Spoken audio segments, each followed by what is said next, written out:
have our seats. Please, let me urge those seated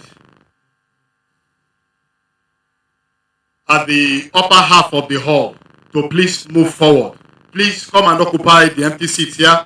It makes it easy for our camera and our photographic shots. Please move forward. Promote yourself if you are seated in the upper half of the hall.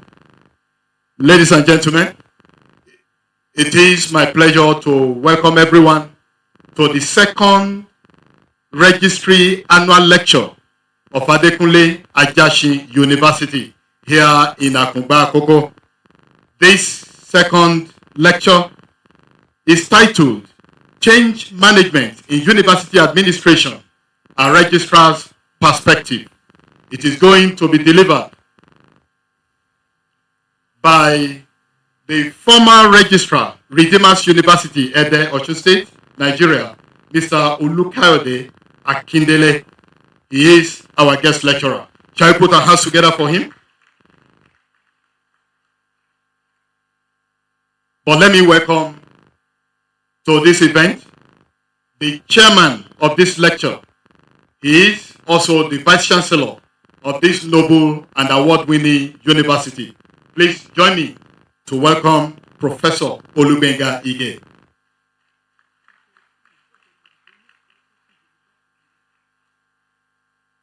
Once again, on the directive of the chairman of this event, the vice chancellor, please move forward. If you are seated in the upper half of this hall, please promote yourself by moving forward and occupying the vacant seats in front of you.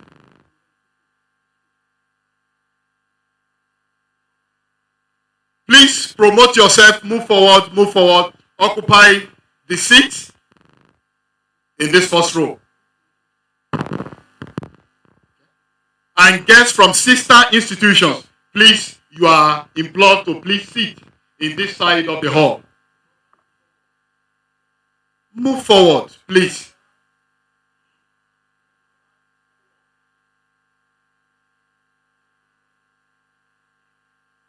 Those standing at the back, please promote yourself, move forward.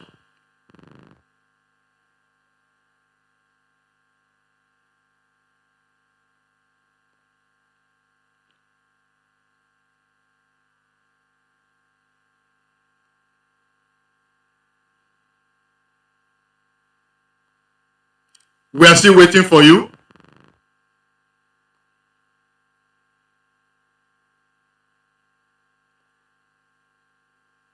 Thank you as you do that.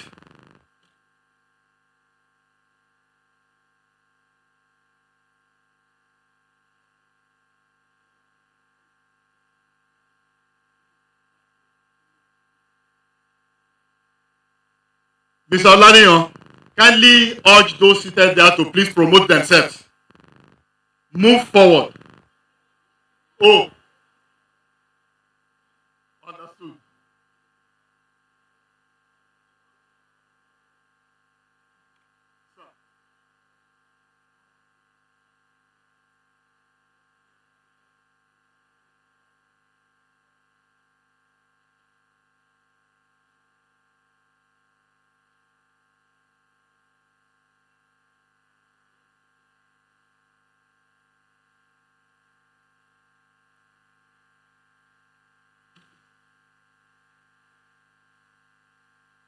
Shall we settle down, please? Once again, I welcome everyone. Deans, professors, directors, deputy registrars, and other administrative officers here seated. We also welcome our friends and colleagues and guests from sister institutions. You are all warmly welcome to the second Registry annual lecture of this noble institution with the title Change Management in University Administration, a Registrar's Perspective. Once again, I can inform you that it's going to be delivered by a former registrar of the Redeemers University, Ede, Osun State, Mr. Olukayode Akindele, who is already here seated. Once again, please join me to welcome the chairman, Mr. Vice Chancellor, Professor Olubenga Ige. Shall we put our hands together for the Vice Chancellor. Also here is the Deputy Vice Chancellor, Administration, Professor Adebisi Daramola. Let me also welcome the University Librarian, Dr. Yemisi Olorunfemi. Thank you, Mark, for joining us. I want to use the Dean of PG School, Professor Benson Akinowonu, as point of contact to other deans here seated. Professor Akinowonu, you are welcome, sir. The chief host for this event, the Registrar of this university, Mr. Olubenga Arajulu. Thank you, sir, for joining us. Also here is the University Bossa, Mr. Toby Orina, FCA. You are welcome, sir. Thank you for joining us. Now, let me formally recognize and welcome Mr. Olukaude Akindele, the guest lecturer for this event. Mr. Akindele, please rise for recognition. Thank you very much, sir, for joining us.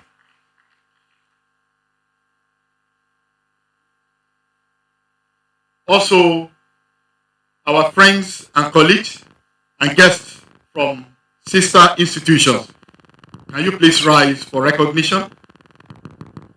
Our friends, colleagues from sister institution, thank you very much, sir. Amas, thank you for coming. Thank you for joining us. Let me also welcome all deputy registrars from Adekunle Ajasin University. Please rise for recognition. Deputy registrars, Adekunle Ajasin University. Thank you very much, sir. Thank you for cooperating with the registrar, and thank you very much for joining us. Now, without much ado, I can, on behalf of the registrar and the chief host, apologize for the delay in the commencement of this lecture.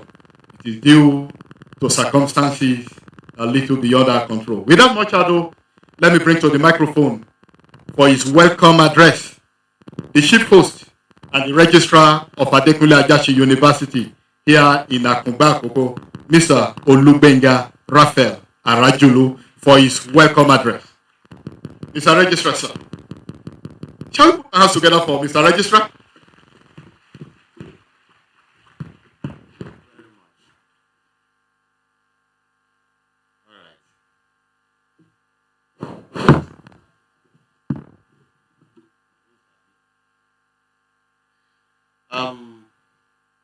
The chairman of this very special occasion and the Vice Chancellor of Adekunle Ajasin University, Professor Olubenga Ige,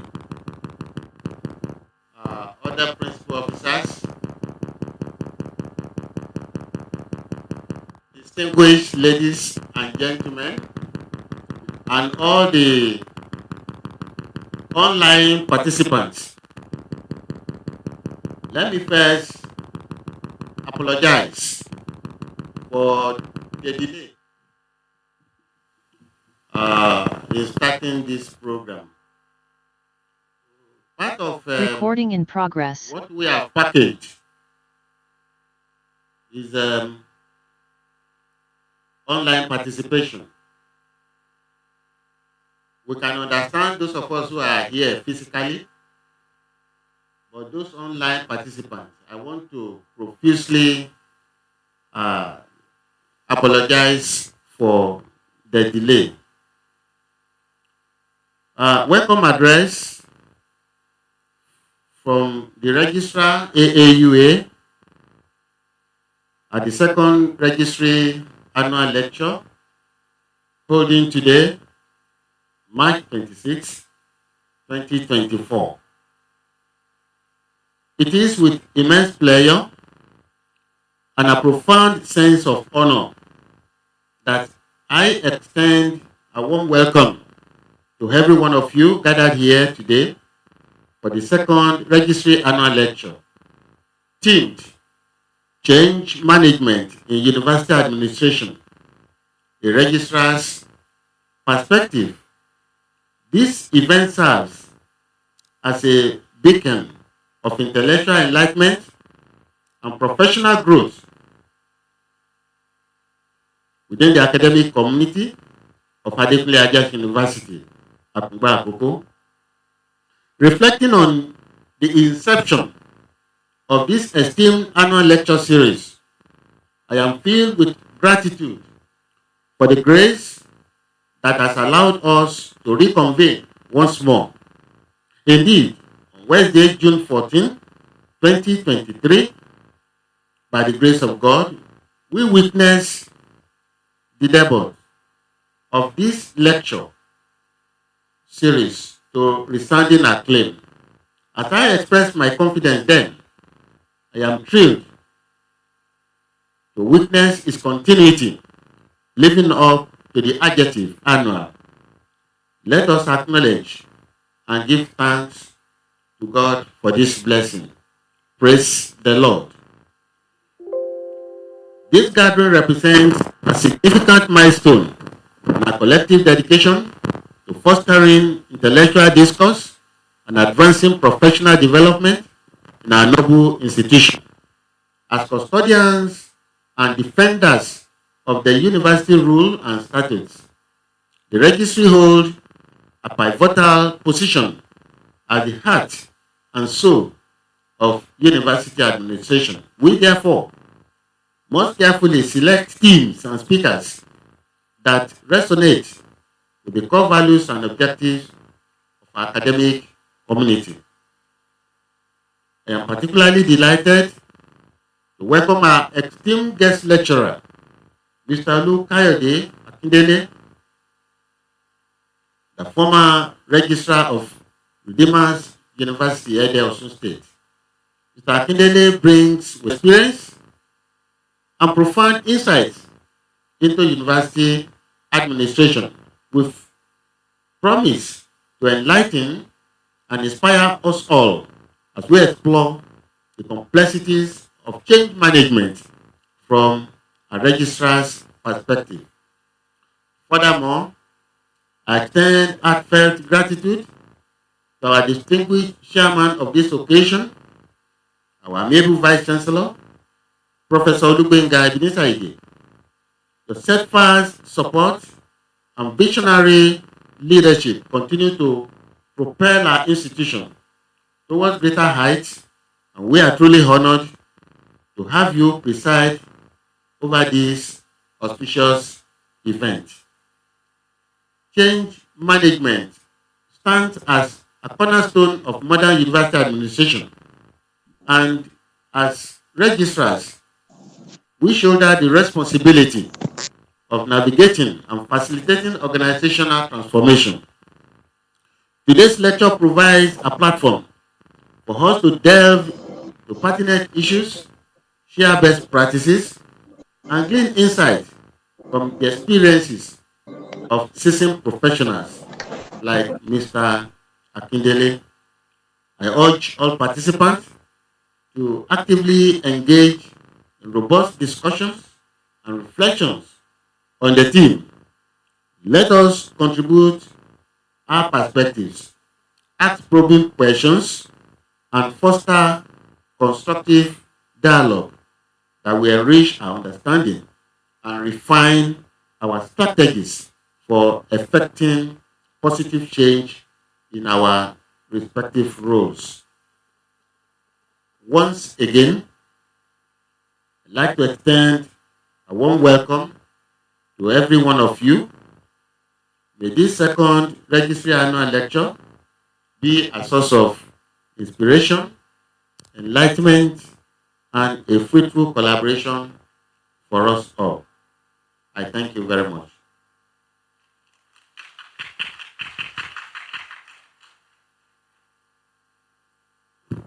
Shall we appreciate Mr. Registrar once again?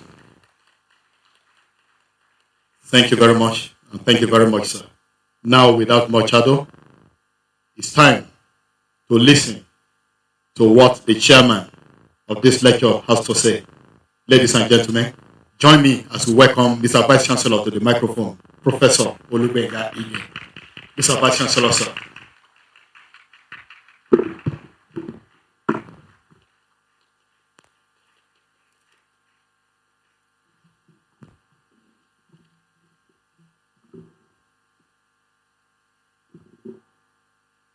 the Deputy Vice Chancellor, and other members of the university management,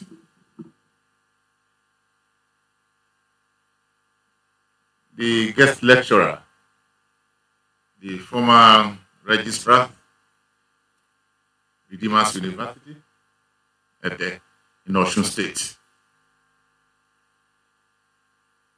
Dean Postgraduate School, the representative of the Dean Faculty of Administration and Management Sciences,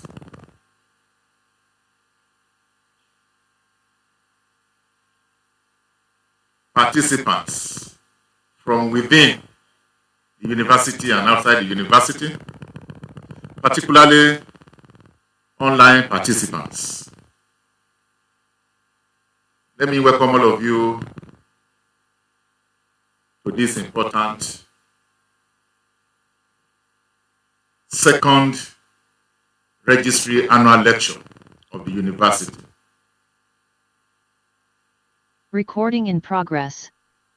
I am exceedingly delighted to extend a warm and heartfelt welcome to each and every distinguished staff and guests present here today as we convene for the momentous occasion of the second registry annual lecture of our esteemed university.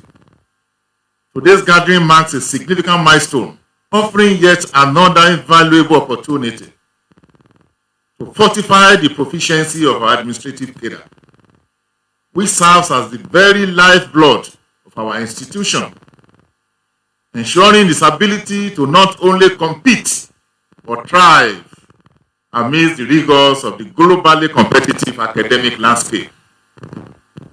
Furthermore, I'm deeply gratified to recognize this event as a pivotal stepping stone in our relentless pursuit and effort of infusing dynamic innovations into our time-honored administrative ethos, thereby ushering our institution into a new era of unparalleled excellence.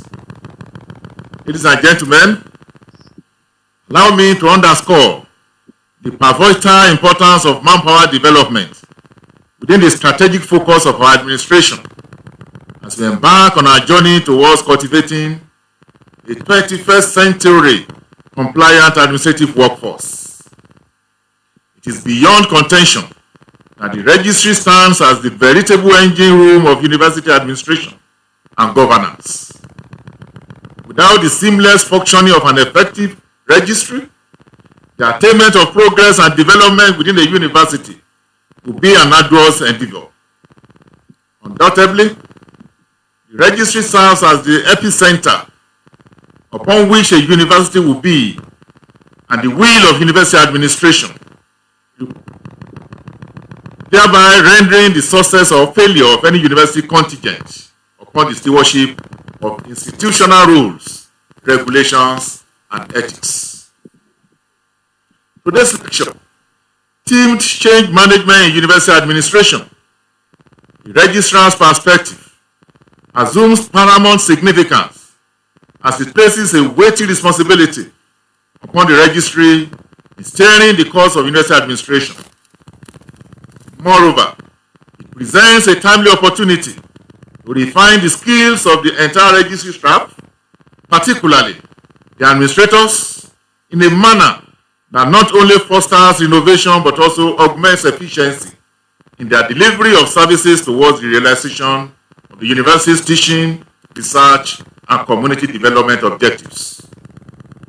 This junction, distinguished ladies and gentlemen, I wish to express our profound appreciation to the entire registry staff of our university for not only reciprocating the institution's endeavors through the provision of quality and dedicated services, but also for furnishing the requisite professional inputs necessary for our collective effort to construct a world-class university.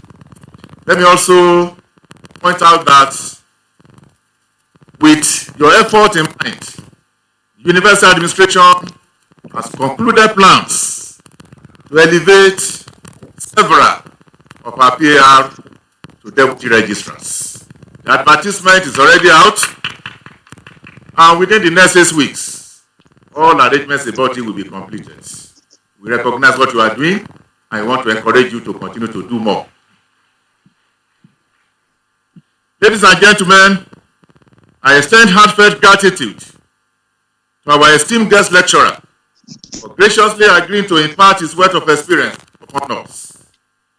Undoubtedly, his diverse experience will serve as invaluable learning points as we collectively venture to sculpt a modern institution that resonates with the technological zigzags of this century and remains responsive to the manifold needs of its diverse constituencies and stakeholders. Distinguished ladies and gentlemen, the cross of this lecture lies in harnessing the full potential of the university and its workforce. Undoubtedly, there remains extensive horizons to traverse in our quest for professionalism, and we remain resolute in our commitment to bolster such annual engagements for this noble cause. Ladies and gentlemen, once again, extend a warm and cordial welcome to the second Registry annual lecture and hereby declare it open. Thank you very much.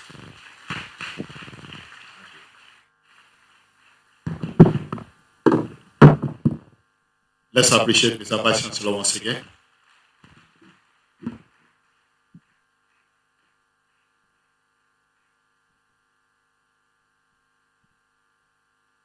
Thank you very much, Mr. Vice Chancellor and Chairman of this lecture. Now, it's time to take the lecture, but let me inform you that there will be a session for question and answer immediately after the lecture. But before we ask the lecturer to take the microphone, let me invite the Deputy Registrar, Academic Affairs, Barrister Grace Babalola, to take the citation of Mr. Ulukaode Akindele. Thank you.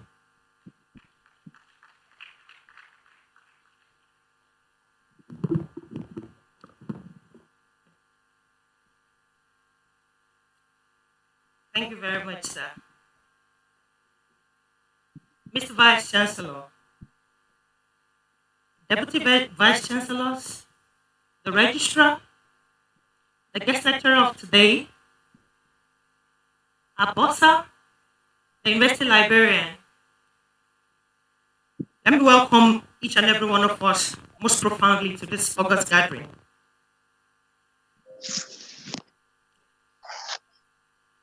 Mr. Lecturer, may I crave your indulgence? So please stand and remain standing while we take your citation. A brief citation on Mr. Olukayode Emmanuel Akindele, former Registrar, Redeemers University, Ede.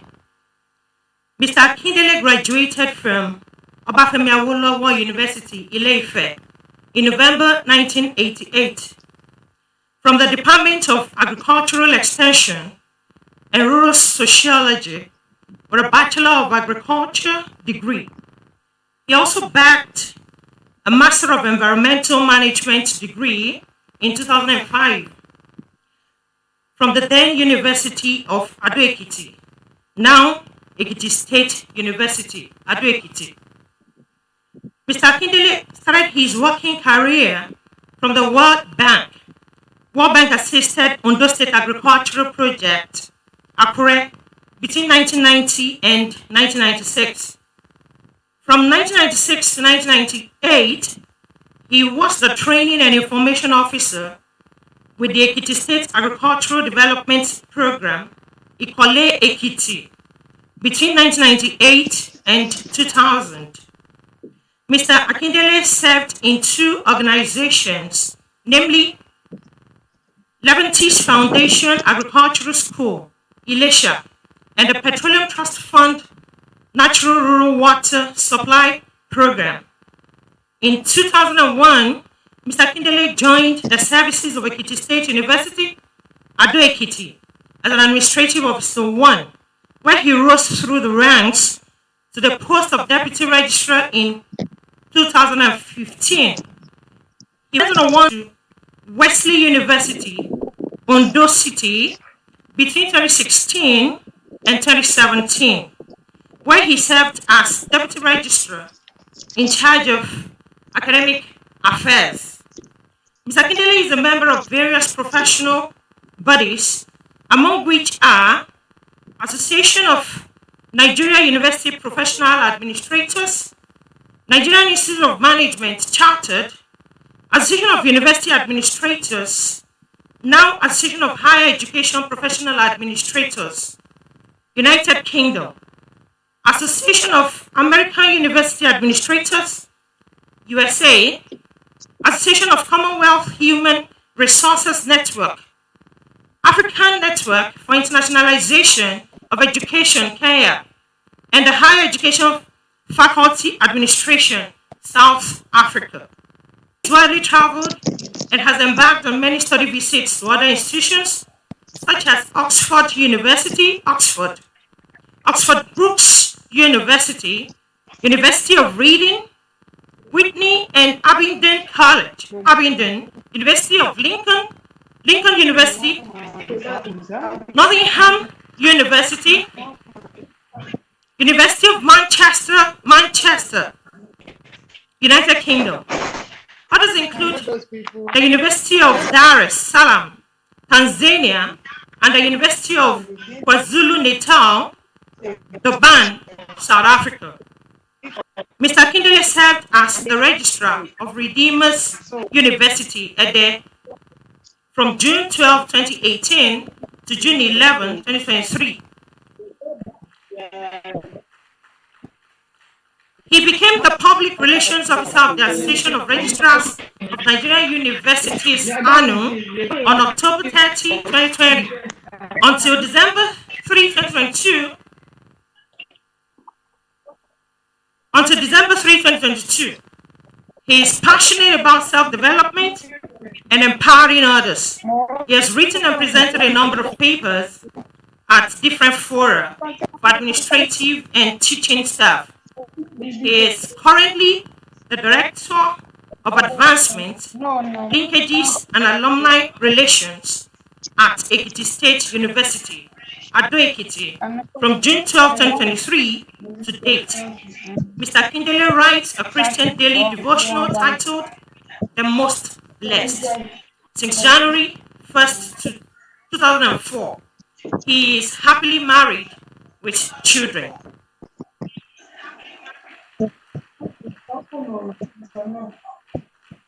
Mr. Vice Chancellor, other members of the top table, please permit me to say that the foundation of excellence is built with the quality of your actions and the integrity of your intent. We celebrate today focused pursuit, unwavering commitment, strength of character, patriotism, passion, and vision, all of which are the hallmark of true leadership. And all of these qualities are encapsulated in our guest lecturer of today. Ladies and gentlemen, with a standing ovation, welcome with me Mr. Olukayode Akindele as he brings to us the AAUA Second Registry Annual. Thank you.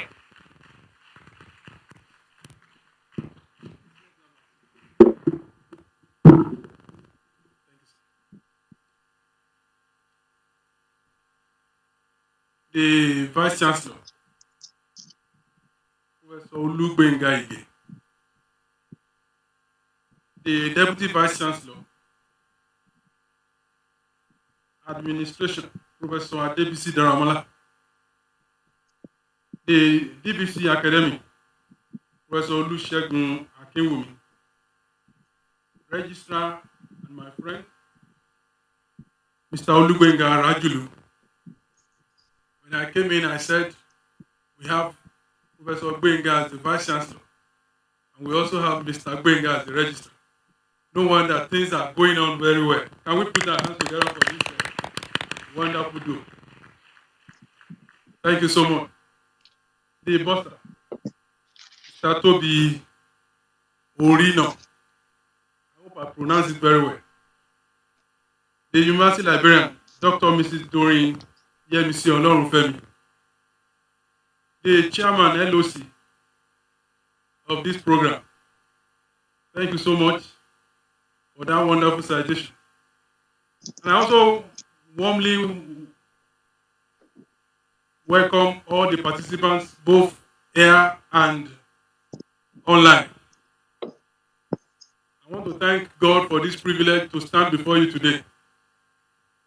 No one can take this honor to himself. I've been particularly impressed with what I've seen since yesterday I came into this campus. I was telling the registrar, I said, the Aaua Rock there is well maintained. You know what I mean by Aaua Rock? So let's put our hands together for this wonderful people. I was curious and I was asking the registrar, how are you maintaining this building? I was there several years ago and the building is still standing very well. He told me the secret. So please keep it up. God bless AAUA. And all the participants, both here and all over Nigeria and abroad, want to thank you for joining us. And we trust God that we are going to have a very good time together. Change management in university administration, the registrar's perspective.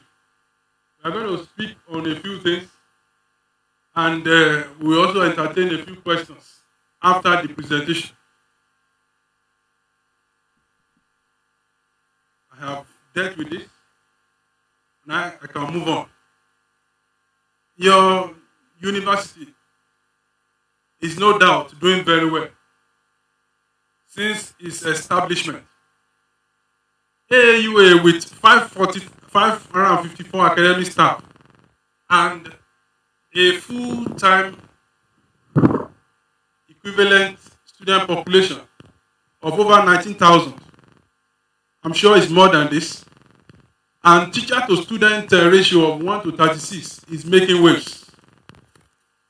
According to AD Scientific Index 2024, AUA ranked 1121 out of 17,863 universities in the world.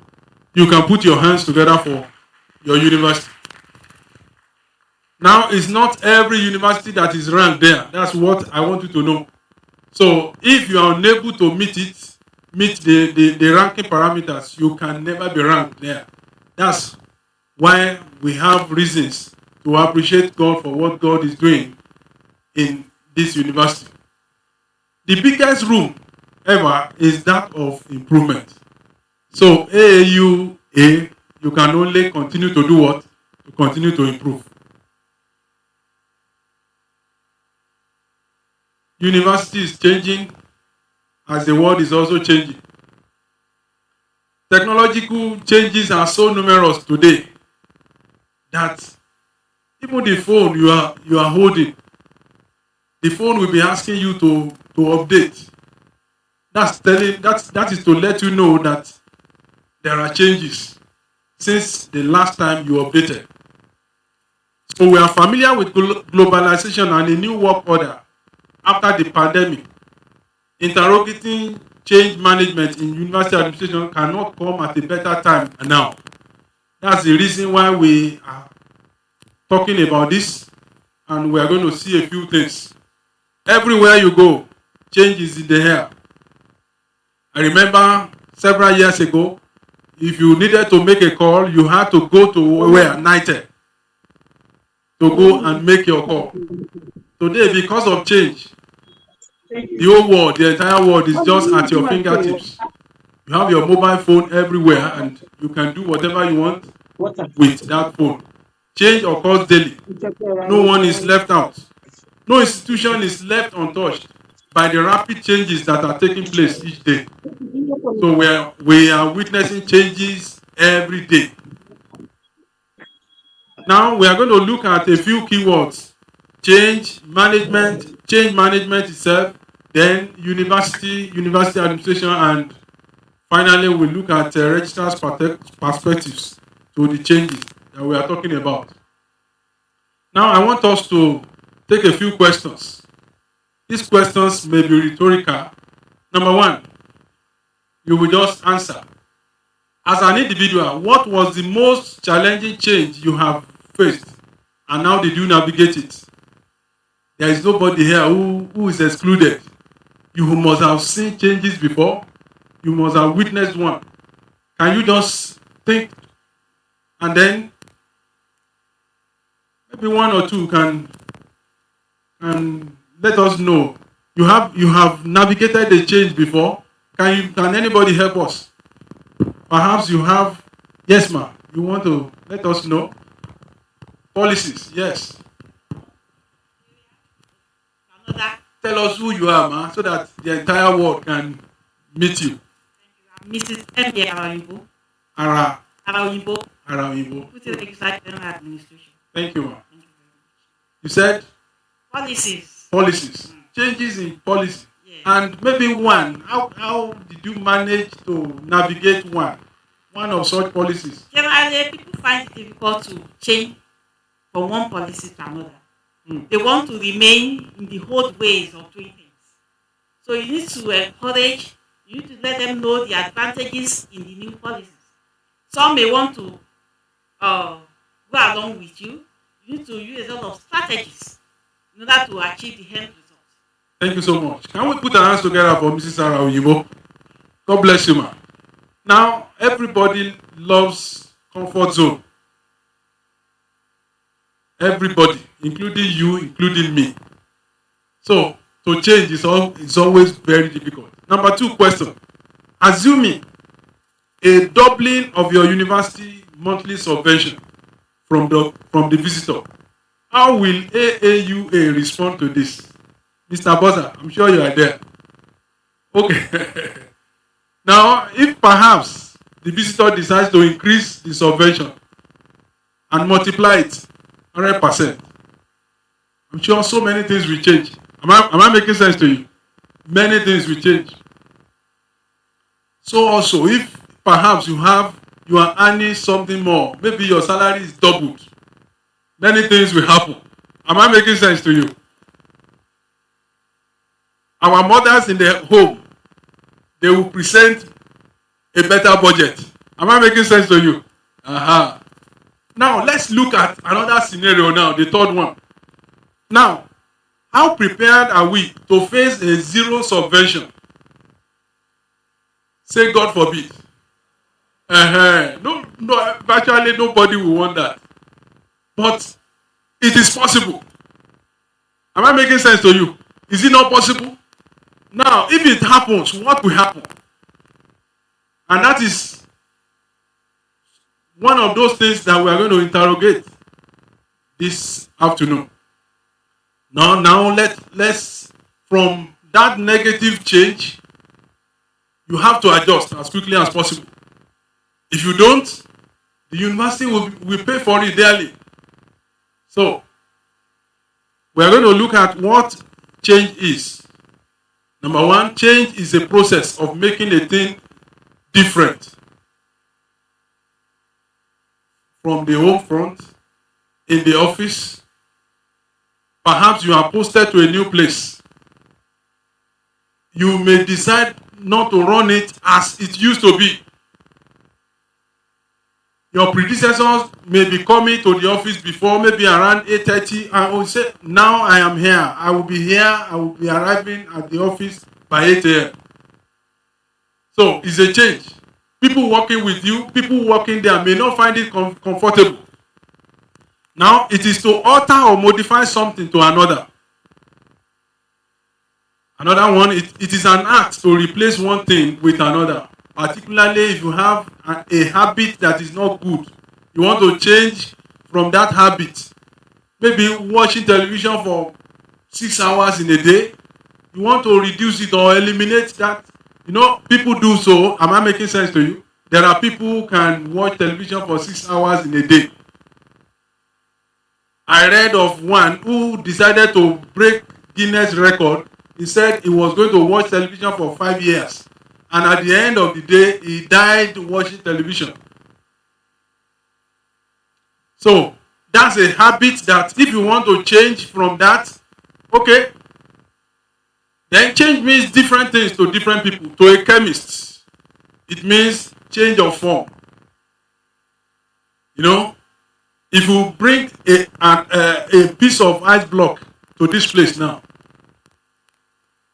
that ice block can change from block to water, and then from water to what? To gaseous form. So all of them are change process. It may imply departure from an old way of doing things. You don't want to do it as business as usual. So you want a change. Now, what is management? It can be seen as a process or as a group of people. As a process, management entails planning, organizing, leading, and controlling. And as a group of people, it involves individuals who are responsible for overseeing the operations of an organization. So, all of us here, wherever we are part of that management that will make things happen. Now, what is change management? It's a structured approach to transitioning individuals, teams, and organizations from their current state to a desired future state. You want to move from a place to another, or you want to move from one point to another. We are talking about change management. Change management involves planning, implementing, and reinforcing changes to ensure they are smoothly and effectively adopted. And lastly, change management includes communication, training. You know, if there is a policy change now, there must be effective communication to back it up. Otherwise, people will not know. If there is a law that has changed, if people do not know, there is no way that law people will follow. So it involves training and addressing resistance to help organizations navigate and adapt to new circumstances and initiatives. We all know, we are familiar, we are already in a university. We need not waste our time talking about what university is. But going further, administration. Two people, Luther Gulick and Linda Ori, came up with this acronym, POSCOP. We are very familiar with this.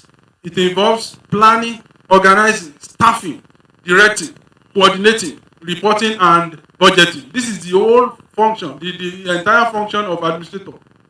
So if you need to understand this, that this is the reason why you and I, we have been appointed. Then university administration now refers to the 5 categories of staff in the institution: the policy group, the career administrators, the professionals in administration, the academic administrators, the academics in administration, then the structure and their functions. All of this must work together to ensure that the university is moving forward. Going further, university administration entails the people from the leadership to everyone within the system. The structure refers to the hierarchy that determines who makes decisions. The functions of administration involve overseeing the day-to-day operations of the university. University administration is the pillar upon which the progress of any university rests. So without administration, you will only have the structures and nothing will get moving. Now, how are universities administered? 3 key ways. The organs. We talk about council, senate, and congregation. Number 2, the officers. Talking about visitor, the chancellor, pro-chancellor, VC, the DVCs, registrar, bursar, university librarian, provost, deans, and heads of department. Now, universities are run through committee system. You have the statutory, the standing, and ad hoc committees.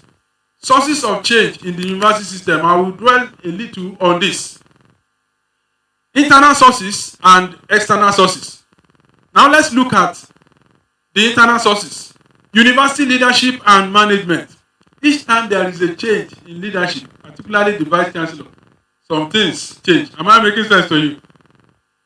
I I had the opportunity of working with 2 vice chancellors as a registrar. And no 2 vice chancellors are the same.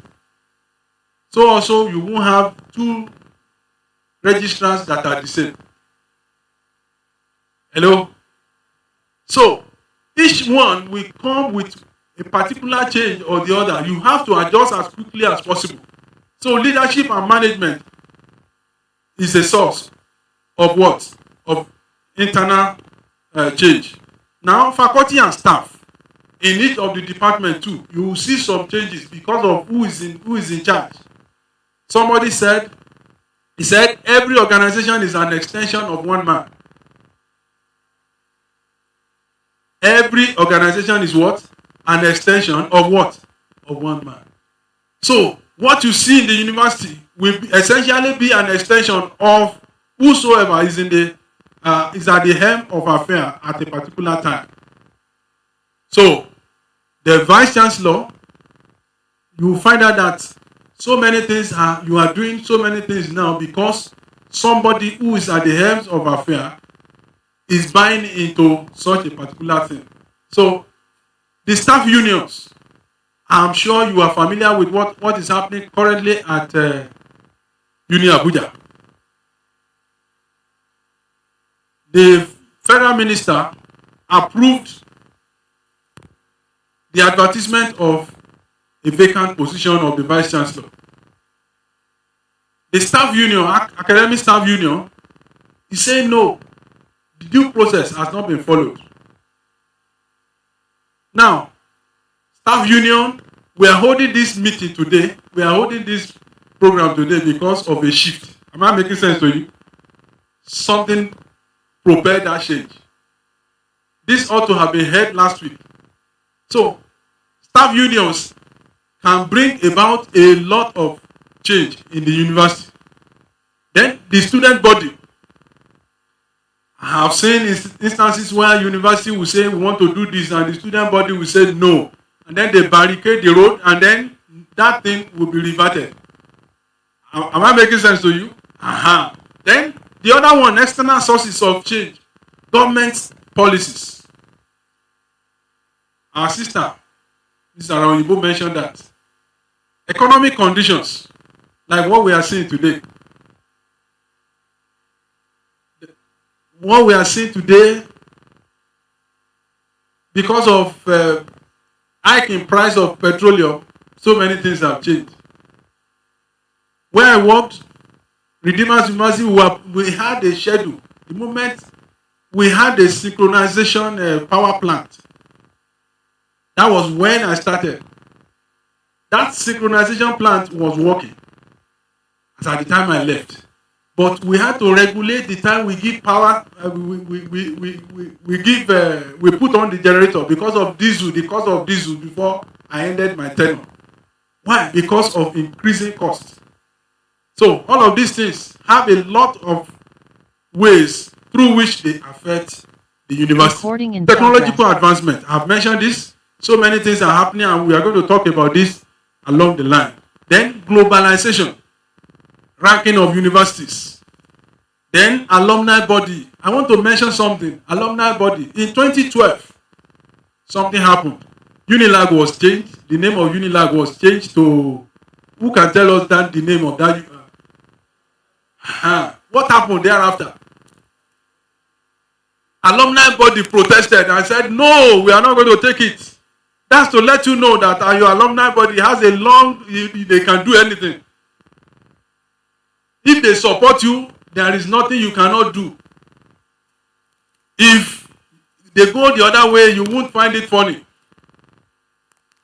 So, we need to balance all of this. That's why I dwell so much on these sources of change.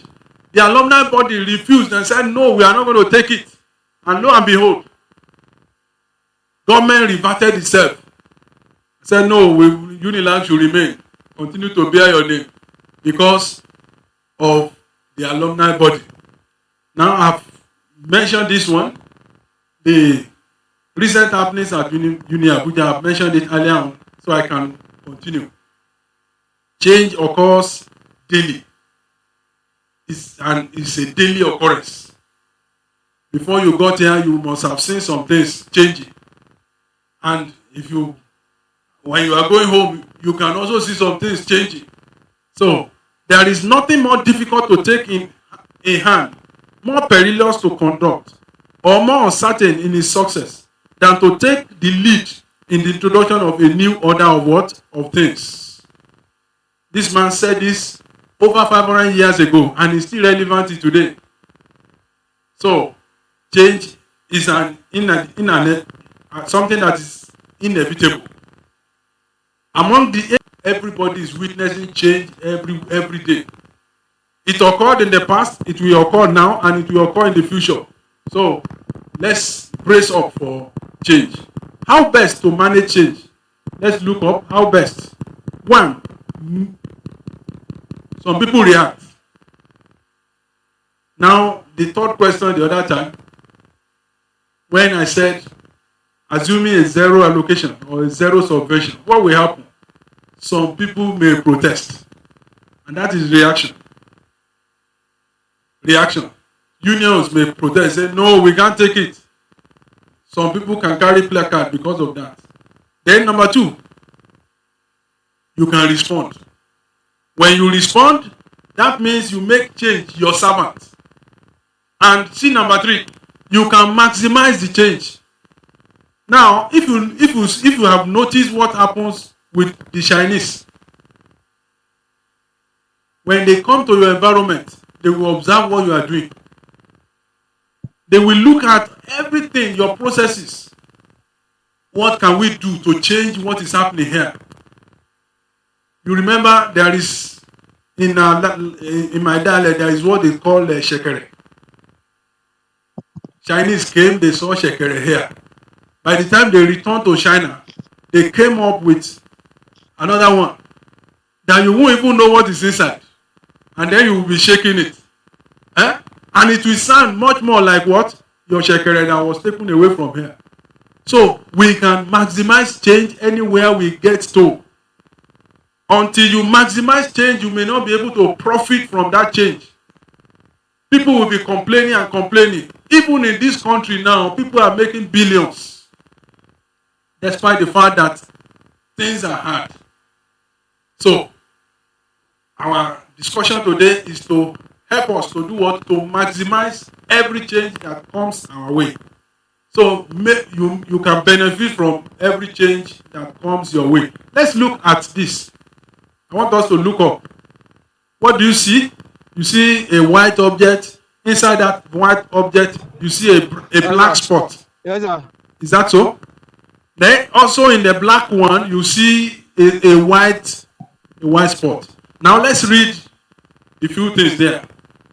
The concept is called Yin and Yang Chinese philosophy. This is the philosophy that this is what they are following. If they get into any place, they look at this and then they continue to make and maximize the change. Number one there, Yin represents the feminine, dark, introspective, and stable aspects of change.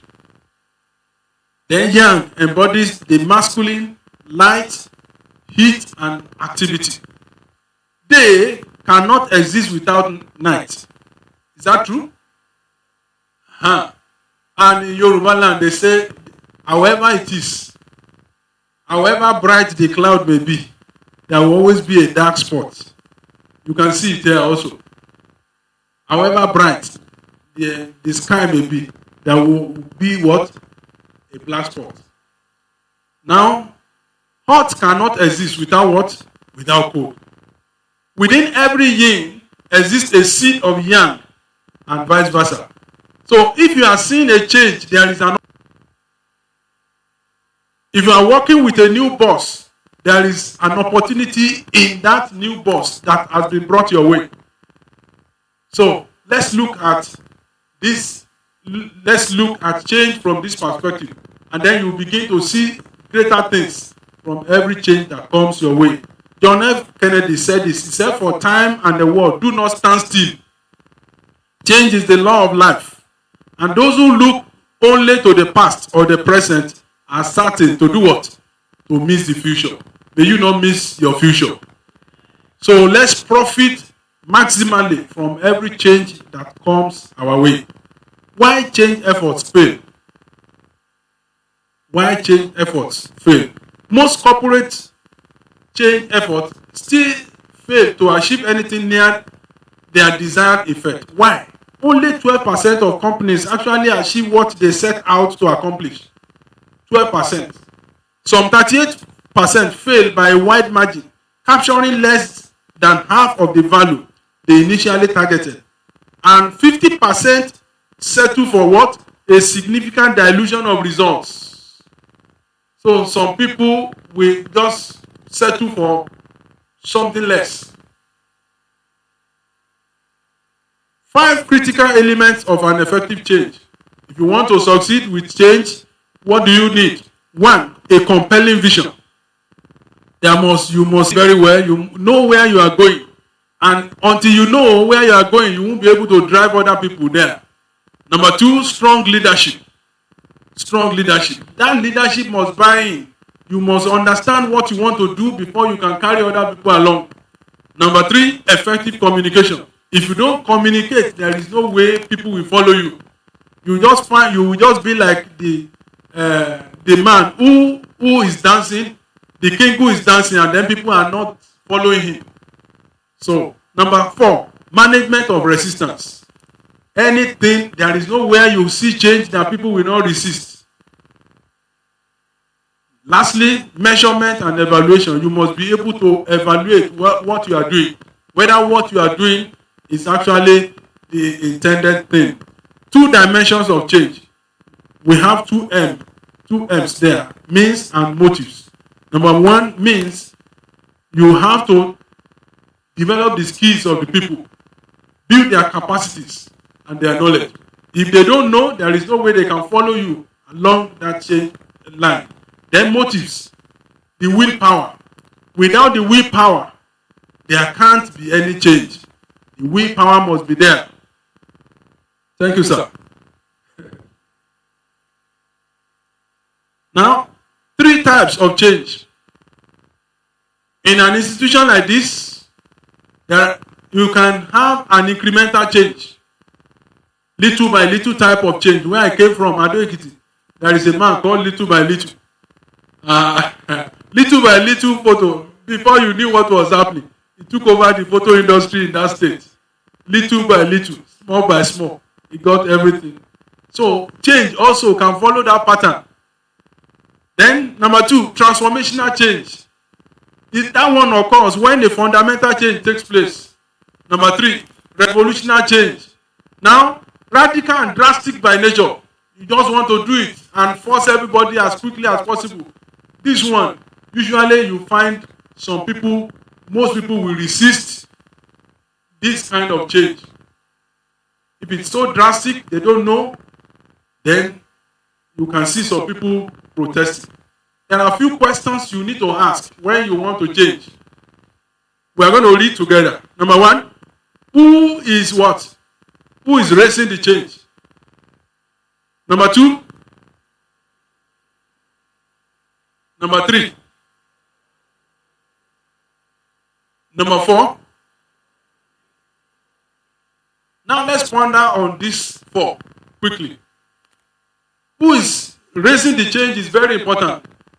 If the change is coming from the Vice Chancellor's office, there are some circulars we want to write as registrar. You want such circulars to emanate from where? From the Vice Chancellor's office. Why? Because you want some serious clout to follow that circular. Who is raising the change? So if it's coming from the Vice Chancellor, there are some people who say, this one is coming from the Vice Chancellor's office. There are others that you on your own, you can write, you can sign. Even as AO, you can sign. Who is raising the change? Then what is the reason behind the change? You need to know exactly why you are doing this change. This change, is it better than what we are doing before? If it is not, if it is better, what is the reason? Now let's go to the other side now. What are the resources available or required to bring about the change. If you don't have the resources, you may not be able to do it.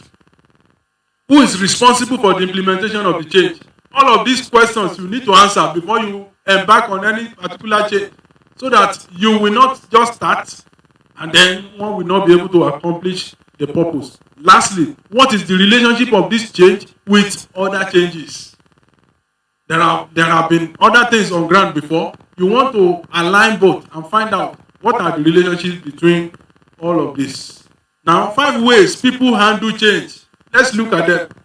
Number 1, people watch things happen. Just look at them. What are they doing? Number 2, people let things happen. Some people will say, well, let's be watching them. Then people ask, what happened? Those ones asking what happened, they don't know. They don't know what took place there. Number 4 now, people define what happened. And lastly, people make things happen. I'm sure you want to be part of those who in your various institutions, you want to be a part of those who will do what? Who will make things happen. In this university also, ensure that you are part of those who make things happen. The image there is that of a crab. Let's change the slide. You see a crab there. Now, those of us who grew up in the village, when we wanted to harvest, when we wanted to gather crabs, you don't see them easily during the day. I don't know if you don't look at me as if so you see more of crabs in the night. Now, when you carry your torchlight and then you shine your torchlight on the crab will close the eyes like this. Does that change the situation that something is happening around the crab? There are people who will just close their eyes to change around them. But either you like it or not, if you ignore change will still occur. People ignore change. Some people become angry because of change. Then some people defy or resist change. Others accept. If you accept and you profit from it, it's better for you. The number 1 to 3 of these 5 reactions, they are not good. They are not good. Lastly, accommodating change. The last 2, you can benefit. You can accept it and change with the change. Then you can accommodate and also benefit from the change. I have a mentor who lost a very plum job because he resisted change when computers came in. He could have occupied a very top-notch position after finishing his tenure as a registrar of an institution. So when he got there, he has answered every question. The last question was, sir, there is a computer before you. What can you do with it? Lo and behold, the man said, I can't do anything with the computer.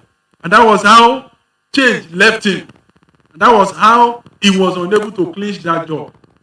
So I am sure even those of us who know how to use computer today, you must be on your toes. Otherwise, you will be left behind. Am I making sense to you?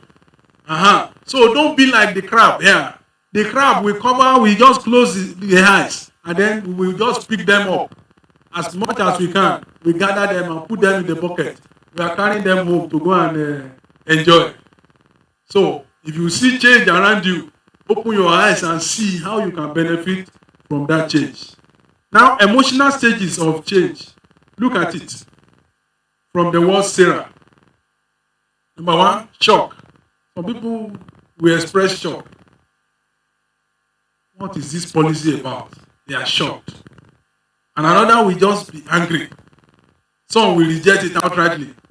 Either you reject it outrightly in a university like this,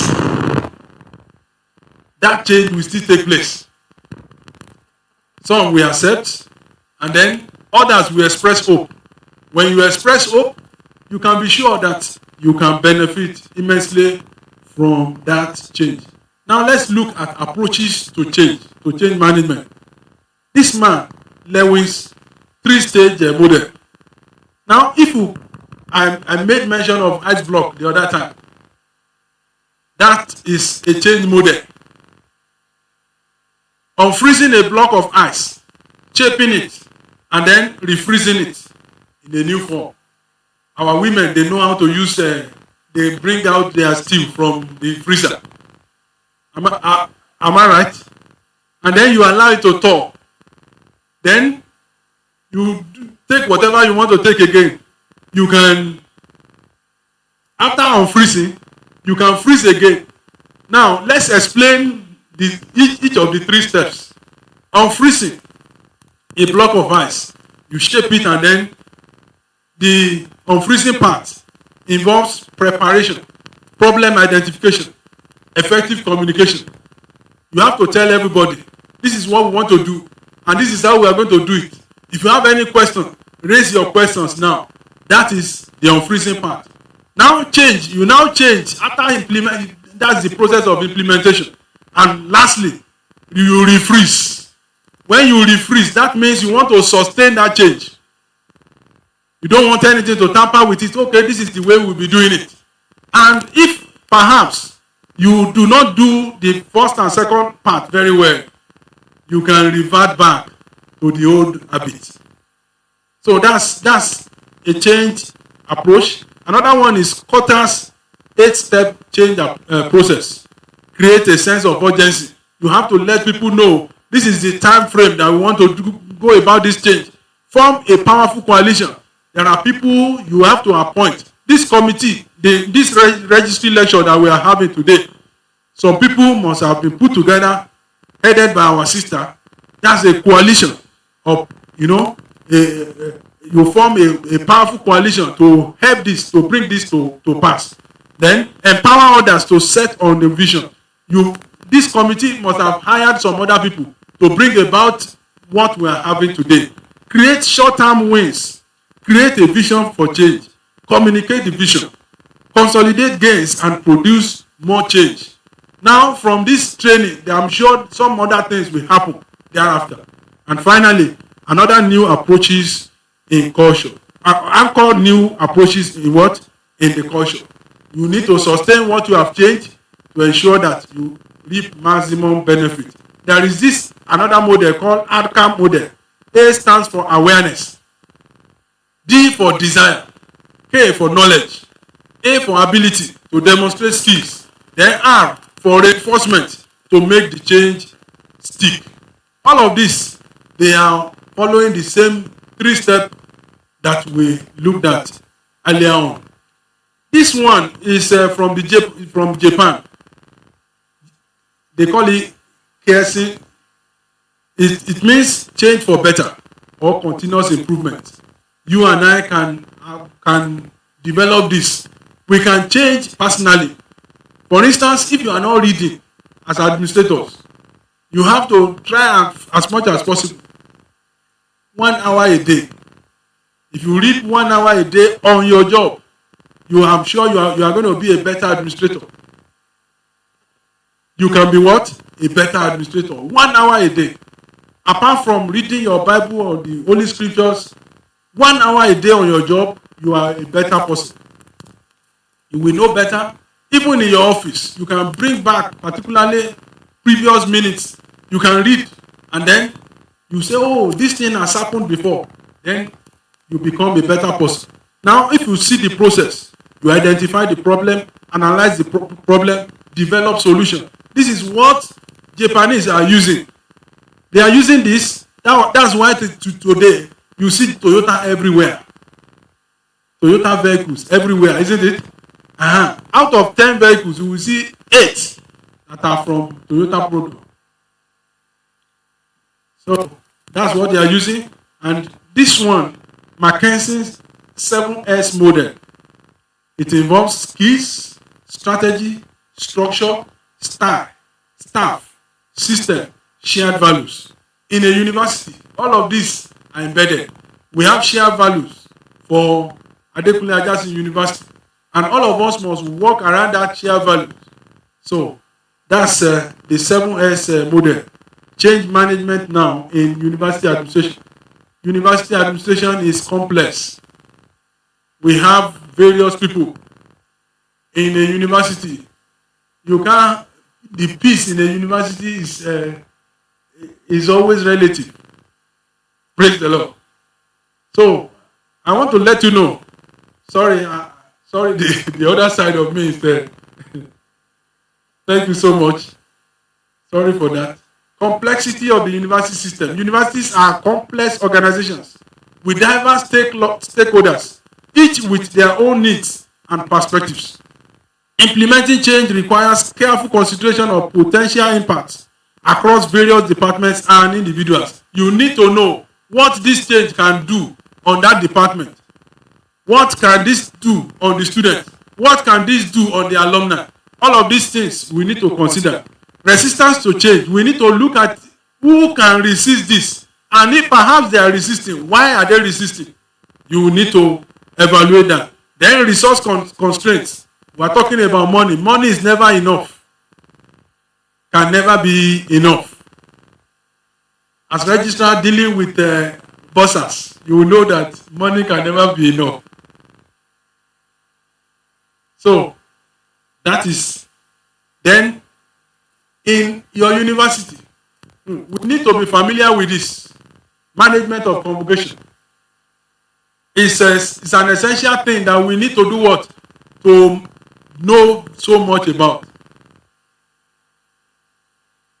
Administration must be sufficiently familiar with the KEFI Declaration of 24th September 2012. Convocation shall be held annually, timely, and what? Solemnly. Certificates must be ready and issued to what? To students after due clearance. Now, let's see the other side. Honorary degree recipients shall not exceed 3. There are institutions where they can bring in as many as 6. So, let's be mindful of all of these changes. No award of honorary degree shall be done by what? By proxy, except that person is dead and you are honoring that person posthumously. ABCNU made it a policy not to honor anybody holding political office. Those who are still in office, either by appointment or by election, don't honor them. These are essential things that we need to know as much as possible. Management of e-meetings. This is one of the changes that COVID brought in. We are familiar with Google Meet. We are familiar with Zoom. Some people are online now through Zoom. We need to ensure that we learn some of these things. Microsoft Teams. Recently, I had a meeting and those people who wanted to meet said only on Microsoft Teams. And we had to go quickly and get this particular software. WebEx and so many others. There are quite a number of them. We need to get ourselves acquainted with some of these things so that we will not be found wanting in this change process. Now let's look at these transformative technologies for university administration. Artificial intelligence. We need to know this. Many universities abroad, they are using this now to their advantage. And lecturers who do not know, you just find out that computers will be the one doing your assignments for you. You give assignments to your students. If you are not familiar with AI, your students will turn in things that are entirely from their computers. Blockchain, virtual reality, then learning analytics. All of these they are using them abroad, and then we need to embrace them as quickly as possible so that we will not lag behind. Strategies for success. As a self-doubt registrar, I played a critical role in leading and facilitating change within my specific domain, such as being abreast of emerging trends and best practices in higher education administration. I want to thank our registrar for holding this event. While I was in Redeemers University, we made it a point of duty every year, and we were doing it even without belaboring the university's resources. So we did it so well, and our staff there, everybody was happy. And after each training like this, there is always a way we celebrate our wins. We gather, appreciate one another, and that has been the practice. For 5 years that I was there, we were able to embrace that. Then advocating for change initiatives that will improve student success and university system, leading the implementation of the new processes and technology related to registration, transcripts, and academic records. Strategies furthermore, collaboration with other departments to ensure smooth and coordinated change, communicating effectively with all stakeholders to ensure everyone was informed and supported throughout the chain. And lastly, embracing a strategic and collaborative approach to change management. Universities can navigate the inevitable transition effectively and continue to thrive in a dynamic educational landscape. Now, there is something I want to bring to your notice. Recently, in a university, a 36-year-old university, a study was done there, and then they found out that only 36 computer systems were present in the university, from the Vice Chancellor's office to the list Recording in office. progress. 36 years old, and then 36 computers. 1 computer per year. Now, it's not funny. In private universities, even my driver had access to a computer set. Anytime he was not driving, he would just go to a room there. So rather than playing around, there is a computer that he could work with. That's in a private university. So public universities, we need to also embrace this. Staff who, if you don't have, even through our training, we were able to encourage what we had as proceeds from our training, we were able to encourage some of our staff to go ahead to go and buy for themselves, and then you pay back in installments.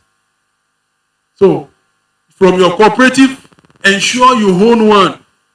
There is no way you can learn driving and learn it so well if you don't have a good car, if you don't have your own car yourself. So also, if you don't have a computer set, there is no way you will be able to do what you need to do. According to that study, it reported that there were only 36 personal computers in the entire university, which is not good at all. Whereas, the situation is not the same. So, inadequacy of computers coupled with negative attitude will not allow people to change very well, will not allow people to make progress for the university. Now, what are the dimensions of change in the Nigerian university system? We are going to talk about National Universities Commission. 1, establishment of 253 universities, and more universities are still being established. As of today, it's more than these 253 that I have quoted, because those universities established or approved in 2024 have not been captured on the website of NUC. So, more universities are coming up on board on regular basis. Now, even despite the 147 private universities don't have as many subscriptions as possible. They have less than 10% of the student population in Nigerian universities. Now, program accreditation and institutional accreditation. In 2011, NUC wanted to start institutional accreditation, and then they had to drop it because people complained. But I think institutional accreditation will help, particularly the other aspect of the university administration, which deals with the non-teaching aspect. Now, regularly, they come for academic accreditation, isn't it? But some of us in the offices, nothing is done about our own accreditation. We need to know whether, particularly if NUC is paying attention to the other side, apart from the academic side, they will know that in that particular university, they had only 36 computers. And they have been coming year in, year out. So institutional accreditation will be very helpful. It will help the university, it will also help our system. Then resource verification, they have been doing this before any program can start. Then the new core curriculum minimum academic standard will be starting in this coming session. Now, there is a guideline on NUC website, which I want every university represented there to familiarize themselves with. It's called Guidelines on Transnational Education. This can help your university to collaborate with other universities abroad. The guidelines have been spread out there. Then universities can benefit immensely from distance learning. And there is another thing, a suggestion I put as the last point there, resident representative. If it is possible for NUC to appoint somebody to be on ground in each of the universities, I think it's going to go a long way to helping our university system. There are universities who hold their staff 4 or 5 months. There are private universities who cannot cope.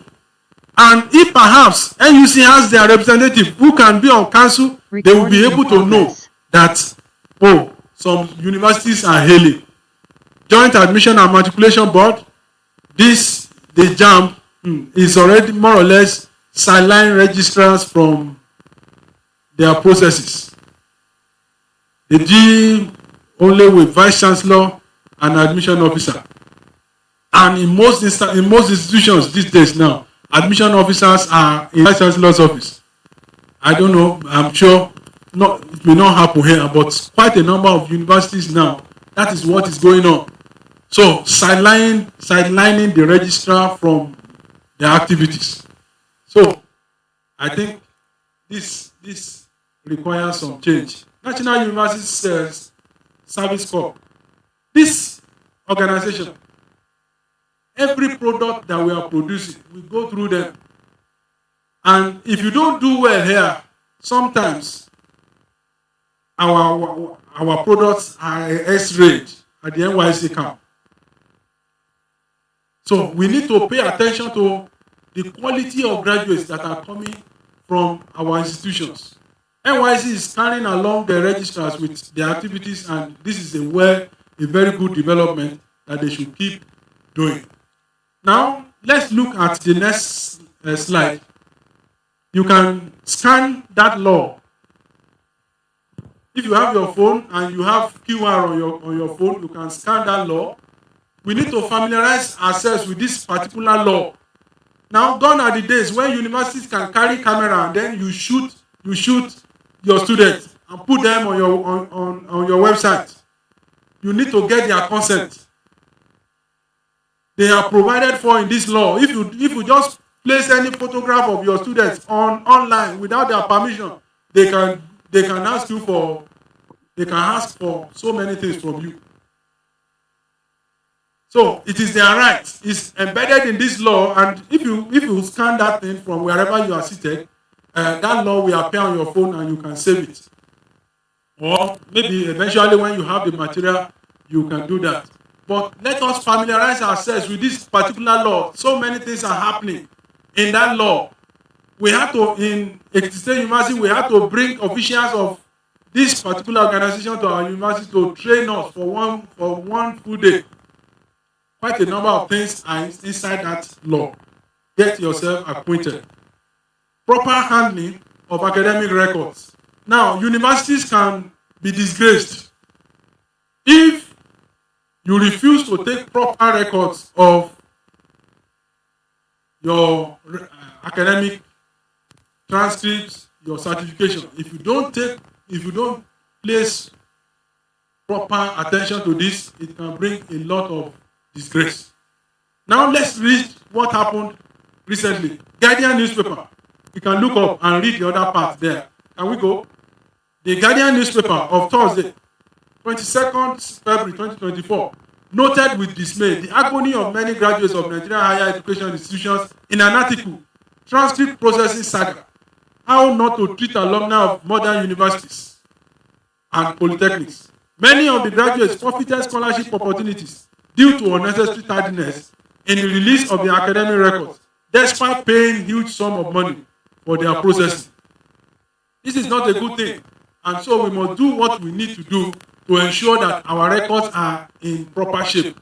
One of the victims said, and I quote, "Just concluding my MBA program at Nextford University, I got an email congratulating me for the successful completion, while stating that I have an outstanding document to submit. before my degree diploma will be issued. This is not a good thing, and we need to change. I couldn't believe my eyes when the document in question was the electronic transcript I had paid for about 2 years ago. 2 years, then the transcript was not sent. Ideally, this process shouldn't take more than 7 working days. Abroad, that will be done just within the same day. So, and I'm sure we can get there. In this place too, we can do so. Now, HR trends. So many things are happening. HR, I won't bother you with this. You can read that up. But let's look at this one. There is a lot of moonlighting taking place. When I assumed office at Redeemers University, this was the very first assignment I did. One of our staff was working in 3 places. That was 2018. He was working in 3 places. And how did we catch him? We caught him by he was running away from being reviewed. The year he submitted himself for being reviewed, that was the year we caught him. He changed his first name and middle name. He changed the other, but the surname was still the same. So, the assessor just discovered that this person is the same person elsewhere. And that was how he notified us and said, please check. This person is still working in so and so place. And we went there, we discovered that he was working in 2 other places and earning full salaries in the 3 places. And I want to let you know, if you are careful enough, you will discover some even around you. Apart from the regular one that I have mentioned, apart from that one, there are people working, taking about 6 or 7 appointments. One adjunct here, one this, one that. So moonlighting, and then eventually they will not be effective where they are. Then remote working. Remote working has come to stay. There may be you abroad, they may be abroad, and they may be working. If they have that skill, you may have to provide an opportunity for them to be captured in your payroll. So such people, they have something to offer for you.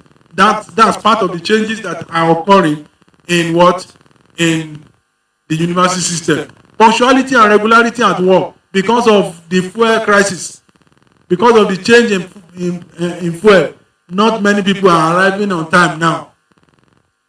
Not many people are punctual. In fact, in the paper there is a place, a university who issued a circular that they wanted their staff to report for work for just 3 days and they just ensure that all the days your office is open. But lo and behold, the staff misused that opportunity. So, punctuality and regularity has been challenged. Over-establishment. Inside that paper, you see a vice chancellor who appointed 10 aides. That those positions were strange to the university system. And when that vice chancellor is leaving office, he has already created a problem for whosoever is taking over. 10 people, there is no way you can lay them off. So let's be careful and let's ensure that we do what we can to guide the system correctly. For remuneration, I want to let you know that this is not, when you compare naira with dollar, there are a professor cannot, maybe the maximum is about $6,000 per year, whereas abroad in some other places they can earn as much as 90,000 naira per annum. The difference is so clear. Staff discipline is nosediving, and I hope wherever we are, we just ensure that we keep improving on staff discipline. Employee well-being and mental health. Because of the current situation of things, people are suffering. People are suffering. Mental health is something that we need to take very seriously. Students' mobility. Where do Nigerian students go to? Now, because there are opportunities for our students, they can go anywhere in the world. That's why we have to provide top-notch services. Even some of them are already in Ghana. Some are in Benin Republic until recently when we discovered that various degree miss everywhere. So we need to do what we need to do wherever we are and ensure that our services are top notch. You can see the number of people in the UK, in the United States of America. All of these people are paying so much money. And if our services are also top notch, we can ensure that we retain them in our various institutions in Nigeria. I want to suggest to our institutions, let us explore content creation for more income. That was why I said earlier on, I said, let us assume there is zero allocation. What can you do? Now, we can explore content creation for more income for our university. I will show us very soon in another place where we see some online courses. People are subscribed to online courses. And perhaps if you are making $1 from one subscriber in a year, you are getting about 100 million subscribers because of what of your content. That is what $100 million per what a year. So it is possible. So let's begin to do what we can to ensure that we help our system. Cyber security is a challenge. It's not limited to Nigeria alone. Even USA, when they wanted to conduct election, they were saying that some country attacked their website. So if you are increasing, you are also increasing your size, and you are also increasing the opportunity for cyber attack. So you have to make sure that you do what you can to work towards preventing it. Cyber attacks, there have been instances of denial of service. You pay for something and then somebody is denying you. Not even officially now, but they deny you that access. They can now divert your traffic. They can take away your money if there is not taken. Denial of service attack is a cyber attack that aims to make a device or network unavailable to its intended users. So this is something that we need to work against. It happened even at FUTA. It was reported in the premium times of August 5, 2020. So we need to ensure that as we are growing, we also build infrastructures that will prevent such cyber attacks. It's not limited to Nigeria, it's also happening elsewhere. Now, the solution to this is that we need to conduct security vulnerability inspection. We need to do this as regularly as possible. Apart from cyber attack, we can do this also for our physical security. Physical security on campus. Our hostel, we need to ensure that, nobody can just come in and then come and do whatever they like as they are doing elsewhere. The more successful you are, let's read that one in red. The more successful you are, the more vulnerable you are to what? To cyber. You know, if your traffic is high, they want to also make money from from the people visiting your site. So we need to ensure that we conduct this inspection as regularly as possible. Now I was talking about online platforms. Now look at Moodle. Then Coursera. Coursera has 113 million learners. And EDX. Coursera and EDX, they were sponsored by universities like you, like AAUA. So we can also ask our computer gurus in our university to also develop something like this so that we can build content. And when we build content and we drive people to that content, we begin to make money. $1 there, $1 there. All of those we gather together to make huge money for our university. You know what dollar exchanges, the exchange rate right now? It's a lot of money for us in Naira. Now, physical security challenge. We all know this. It's occurring daily. And that's why I mentioned it, that it is better for us to conduct, the regular check so that you don't allow anyone to break in or break out of our campuses. How do we manage security breaches?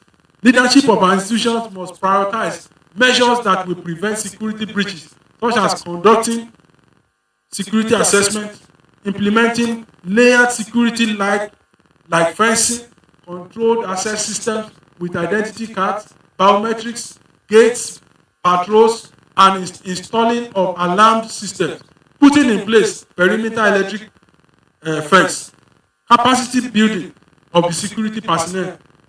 Now, if the moment you are coming from anywhere into a campus, when you see the security of that system, you can already predict what you are going to meet on that campus.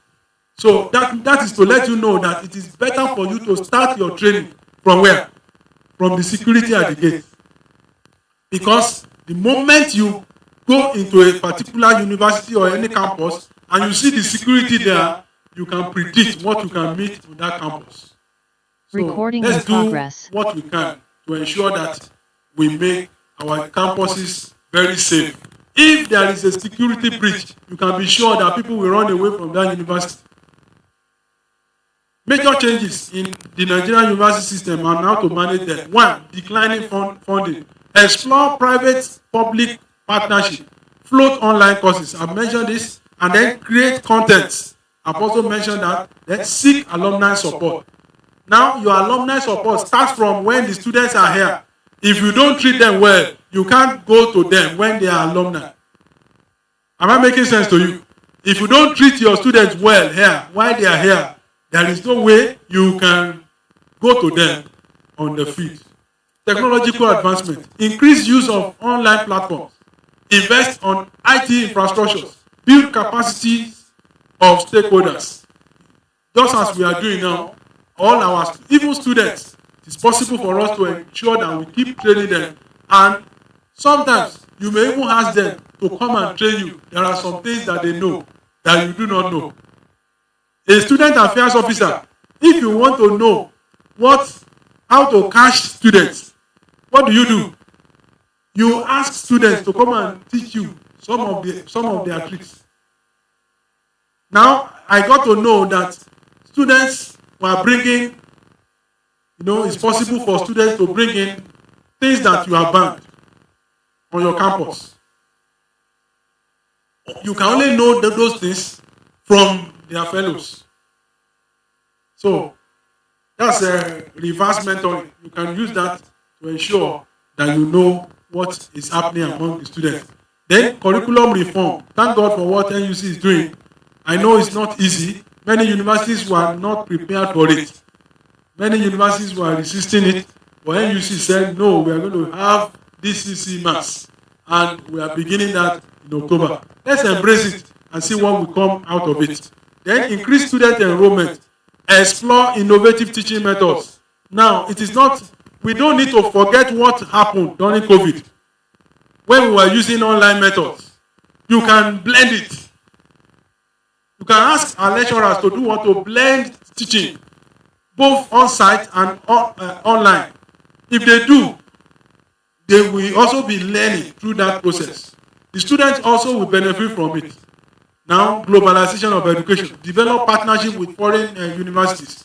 That's why I talked about the transnational education when I was discussing the issue of NUC. Focus on research and innovation.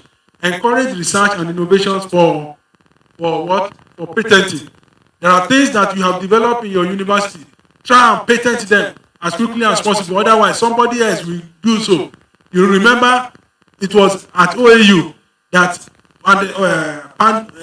panding machine was invented, but the patent came from Japan. Somebody patented it in Japan, and then OAU was saying, we did this thing. What was Japan doing with Papandenia? But before you knew what was happening, they were the ones earning so much money from that particular innovation.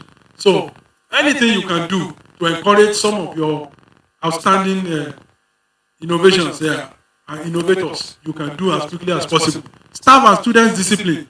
Let's make sure we are fair enough. Then we are transparent and we communicate as quickly as possible. This will help the system. Now let's look at a few thoughts on change management in universities.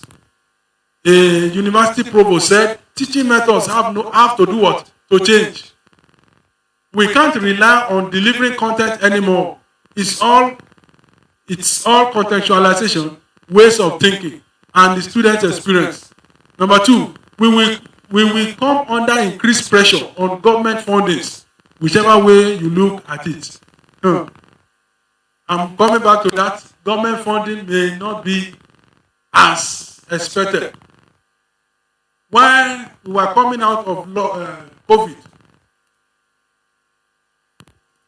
Redeemed Christian Church of God is the founder and For past 9 years. that's our own government at Redeemers University. When we got to a particular number of students, they told us that we will no longer subvent you. That they will no longer give us subvention, but as for roads, as for infrastructure, we will help you with. But with running grants and all of those things, we will no longer give. And they did. So we had to look inward and ensure that we had to, until today, we want to thank God for what God is doing there. On every 22nd, they receive their salary. So you have to try and see how you can work around the change that is coming. I'm not prophesying that the government will not give you money. Government will give you money, but plan and think outside of the box as quickly as you can. Our major competitor in 10 years will be what? Will be Google. Is that not true? What are you seeing today? You can stay in your... In fact, Google doesn't... They hardly recruit people with degrees. Hardly. So they want somebody who can deliver. Not just the degree, but the deliverables. So, today, anywhere you want to go, you can never be stranded if you have Google, if you have data. All you need to do is just say, oh, I'm going to so, and then the thing will begin to lead you. And our major competitor in 10 years' time will be what? Will be Google. If we are still alive. So, that Vice Chancellor said, if we are still alive. So, I think it is better for you and I to do what? To begin to see what we can do to ensure that our universities stay alive. More thoughts. The big game will be co-investment with the private sector. Now we need to do what? To invest with private sectors. Now our students can go there to go and do IT. By the time they go there, they are known. They are also selling your products. They are selling your universities when they go on IT. Now the traditional university model is the analog of print, newspaper. How many people are buying newspapers here today? How many? If in this hall now, I don't know how many we are, but if we look around us, except our principal officers and a few others, you may not have people buying what? Print newspaper. Am I making sense to you? So if a university that refuses to change will become analog like that, it is dangerous. It is what? It is dangerous. We are not businesses. See this one. He said, but we need to be run in a business-like way. If you don't run your university in a business-like way, I'm so impressed with what I saw at the Aaua Rock there. I always call it Aaua Rock because that's the seat of power. Now, the place is very neat. Not only that, light, everything is working. The lift is also working. So, it's not so in everywhere. And I want to thank God for what God is doing there. So, please keep it up, sir. The big change will be partnership with what? Industry niches. Now, it's going to be a tough decade. A decade ahead will be what? Will be tough. Will be tough for universities. If you cannot change, it will be very tough.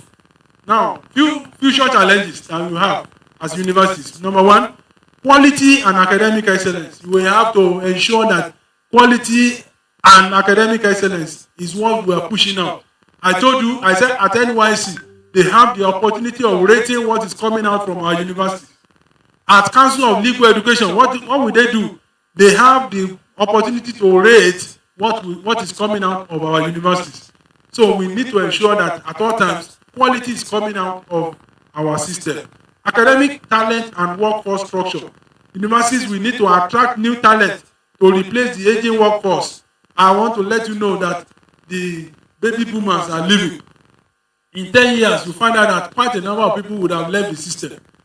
And so also, commercial skills, we need to ensure that we give commercial skills to our students. Future challenges, change management and speed to the market.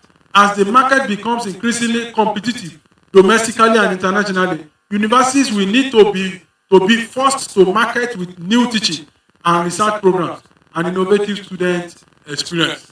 All of those Coursera and some other things, even our students can benefit from them. We can benefit. Relationship with government. Some of our lecturers are in government. They can help our universities with, advocacy there. You can tell them what you are doing here. They can benefit. The university can also benefit from such relationship. Now, I want to highlight this. Deliver superior students' experience. So you are administrators, but anything we have to do with our students, let us ensure that we make sure that they have the very best. Don't talk to them anyhow. Don't chase them out. As a woman, a young student, a female student is coming to you, and you are an administrator and say, "Mommy, can I speak to you for 1 minute?" You don't know what that 1 minute may mean in the life of that student, and you say, "I don't have time." Rather than create that time, you allow that student to go, and that may mean that you are losing that student. That student may say, since they can't listen to me, I want to go elsewhere. So student experience is made up of learner experience and personalized experience. The student experience will determine what each university can expect from its what? Alumni body. It is what you give in that you can get later in life. Now, university administrators should find innovative ways to obtain relevant feedback to meet out superior student experience. Now, ways through administrators can collect student feedback, I have listed them there. Now, if you refuse to change, what will happen? Change will affect you. If you refuse to change, it will happen to you. It will happen without you. There are people who, just as I told you of a mentor who could not get a better job. Why? Because he refused to change. Change happened without him. It will happen around you. You just find out that people around the person who is not changing is being promoted. People are being promoted, and that may not augur well. It will happen with you. So it's better for us to embrace change wherever we are and do what we can. Can you see the next slide now? What is on the other side? What can you see there? Plastic. Now, a university like this can benefit that is being generated. That is a change. Plastic, you can ask people to gather the plastic for you, and then you can turn it to a feedstock and generate money. Over 19,000 students are here. I can tell you that 70% of the 19,000 students will use at least one plastic bottle a day or nylon. Now, if you gather all of this and convert them to what? To a feedstock. People are making plastic. People are making leathers like the one you are sitting on. They will buy such things from you, and then the university can smile to the back. Great things happen by plan. We can plan it, and then things will continue to happen. Now, prioritization of student wellness. If we don't prioritize their wellness, it will not be, students may not be happy with that. Career wellness, creative wellness, emotional wellness, environmental wellness, financial wellness. If you study or you have somebody studying abroad, all of these things are taken into consideration. Intellectual wellness, physical wellness, social wellness, spiritual wellness, digital wellness. In a public university like this, there are also spiritual centers that the university itself will set up. The chaplains are there. People can talk to them on spiritual matters are there. So, prioritization of student wellness. Tech Fund is doing something now that is very good. There is a career service center that Tech Fund is trying to push in all of our public universities. So, please, let's embrace it as quickly as we can. University administration should embrace this proposal. The center will surely boost students' employability, and it will help us a great deal. The next slide. Can we Look at it. Can we say the teeth there? Bigger is what? So as we are increasing, let's be careful. Do not just bloat your staffing.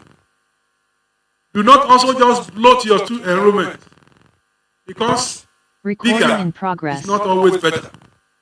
If you see that animal, I don't know, many of us, we only read about it. We have not seen it physically. That is dinosaur. Dinosaur is no longer in existence. You know what? Dinosaur refused to change. And then change swept dinosaur away. But rabbits are changing. You can see rabbit every day. Am I making sense to you? So bigger is not always better. So be careful with your staffing. Don't just over-establish. Then your enrollment too. Don't allow your enrollment to go beyond what you can cope with. You can grow, and then you'll find out that the university will be better for it. Let's look at this one. The next one, jaws of what? Jaws of life. Jaws of what? Jaws of life. Let's read it. The jaws of life is a brand of hydraulic rescue tools used by firefighters to bring out victims from car crashes and other accidents. They include cutters, spreaders, ramps, and a combination of all.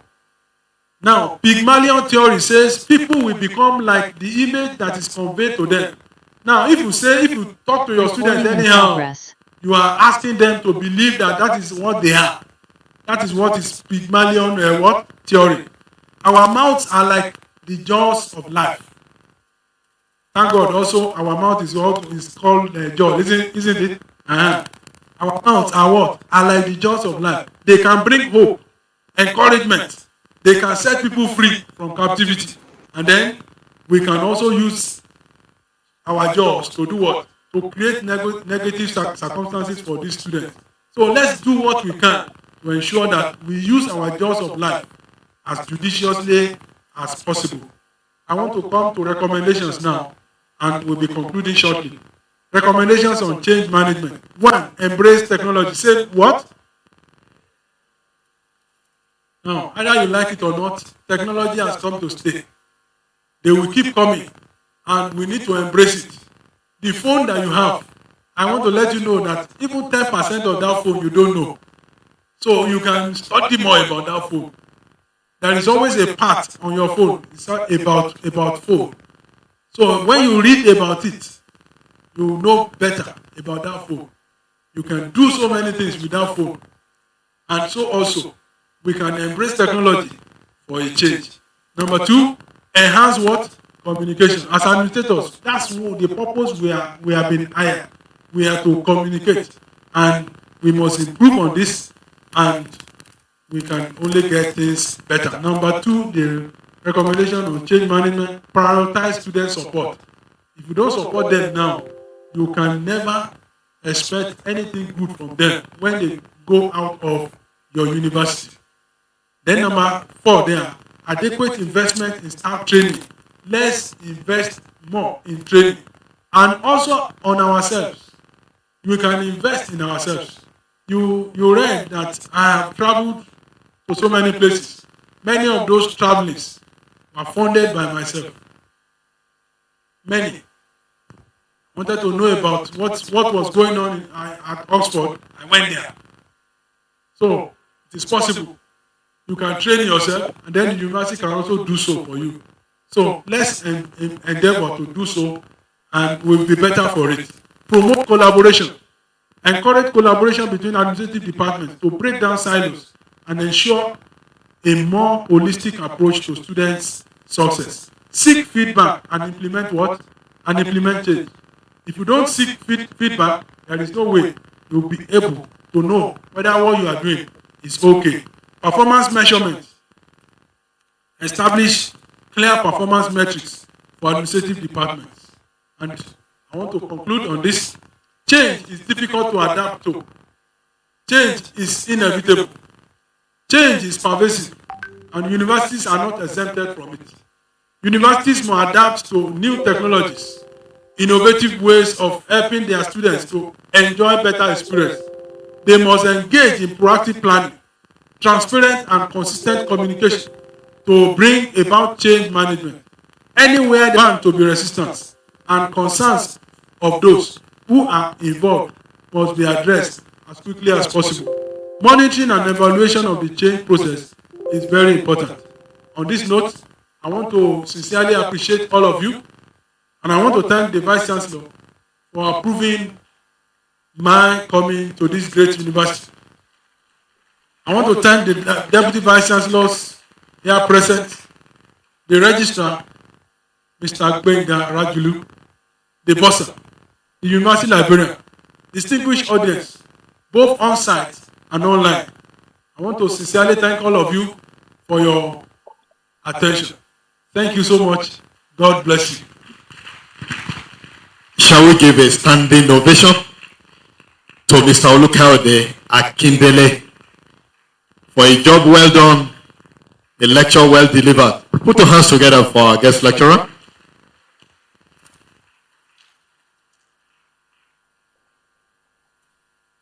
Thank you very much, ladies and gentlemen. Shall we take our seats? Now it's time to take feedback